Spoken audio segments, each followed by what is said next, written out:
Méditons avec le pasteur Ertis. Méditons avec le pasteur Ertis.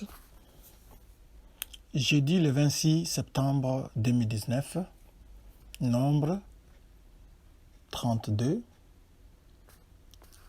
25 à 42.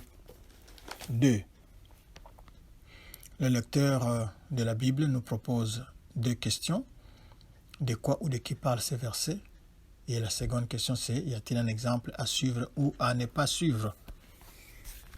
Nous avons notre question qui demeure, c'est: quel est le verset qui m'interpelle le plus? C'est la question que l'on doit se poser chaque jour.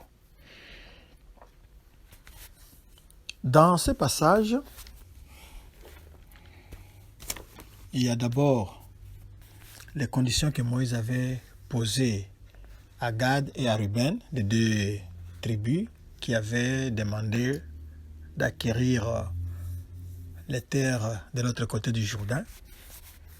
Ces conditions ont été acceptées. Ensuite, on informe la communauté d'Israël sur l'accord qui a été conclu. Enfin, nous verrons vers la fin que deux tribus ennemies héritent de la Transjordanie, c'est-à-dire qu'ils vont hériter de l'autre côté, à l'est du fleuve Jourdain, et non en Canaan. Prions. Seigneur Dieu Tout-Puissant,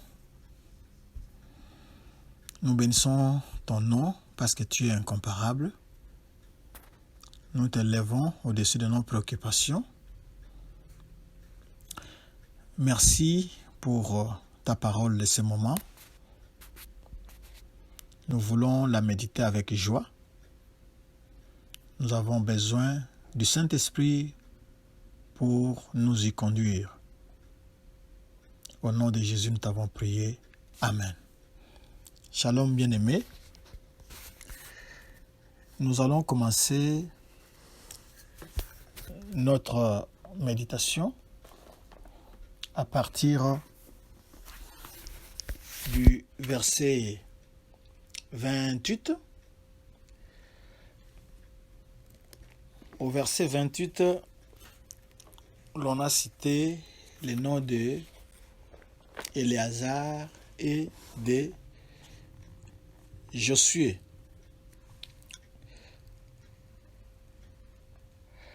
Moïse donna des ordres à leur sujet au sacrificateur Éléazar et à Josué fils de Nun. Éléazar en tant que le grand prêtre et Josué en tant que successeur de Moïse et le général des troupes israélites.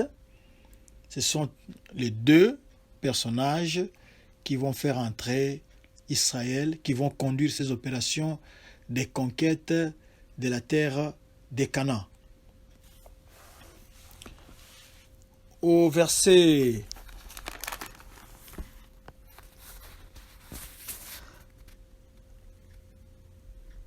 30, le verset 30 nous dit: mais s'il ne marche point en armes avec vous et qu'il s'établisse au milieu de vous dans le pays de Canaan. Ici, si les tribus de Gad et de Ruben reviennent sur leurs promesses, alors on ne va pas leur donner, on ne va pas leur accorder les terres à l'est du fleuve Jourdain. Ils doivent, pour hériter des terres de l'autre côté du fleuve Jourdain, ils doivent combattre avec les autres Israélites. C'est la condition. S'ils combattent avec les autres Israélites, alors on pourra, Éléazar et Josué pourront leur donner les terres à l'est du fleuve Jourdain.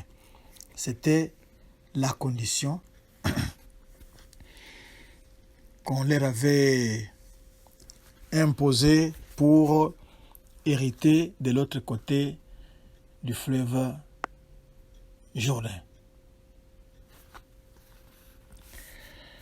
Au verset 33.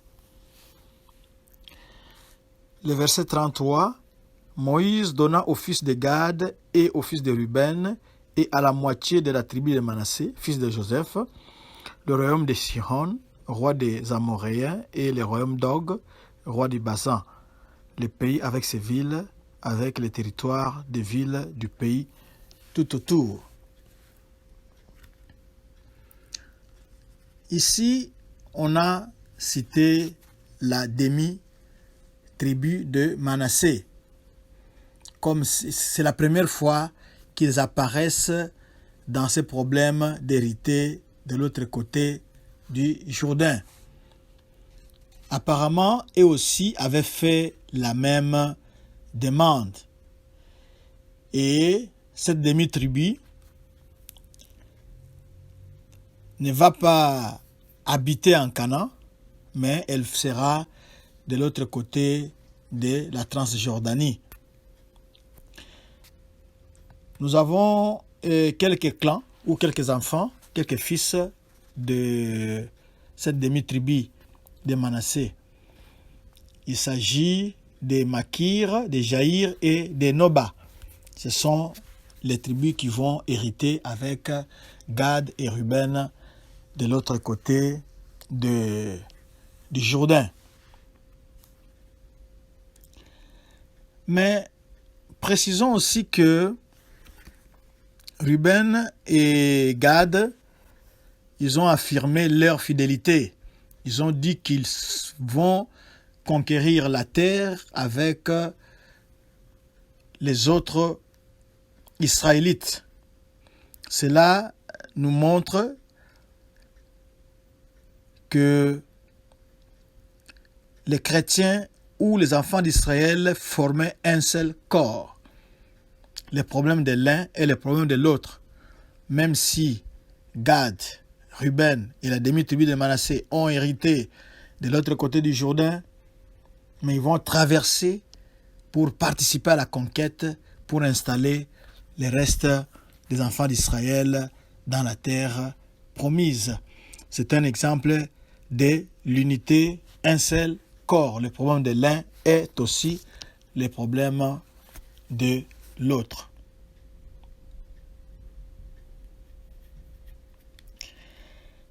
À partir du verset 34 jusqu'au verset 38, ces versets-là donnent la liste des noms des cités ou des villes que les Gadites, les Rubénites et la demi-tribu de Manassé avaient reconstruit. Et ce faisant, certaines de ces villes-là ont été renommées. Nous devons simplement savoir que dans l'ancien Moyen-Orient, quand vous donnez un nom nouveau à quelque chose ou à quelqu'un, c'est comme si vous êtes en train de lui donner une nouvelle identité. Donc, ils sont là et ils ont rebâti ces villes-là pour y habiter. C'est la fin pour aujourd'hui.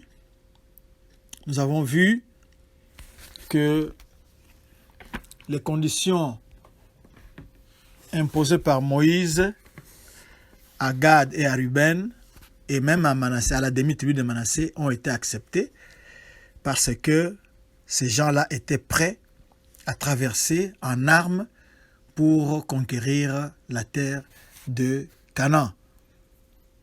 C'était vraiment un bel exemple de solidarité pour montrer qu'ils sont ensemble, ils formaient un seul corps.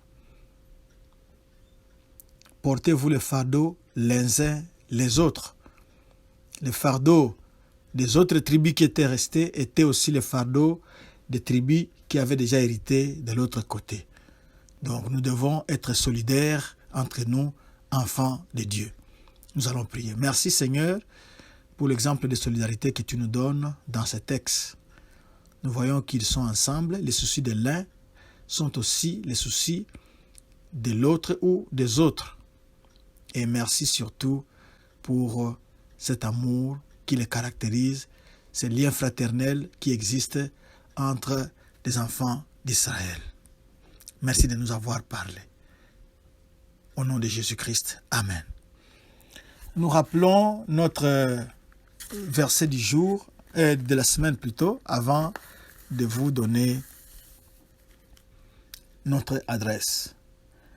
Le verset de la semaine d'après le lecteur de la Bible, c'est le psaume 88, verset 2, « Que ma prière parvienne à ta présence, en ta présence.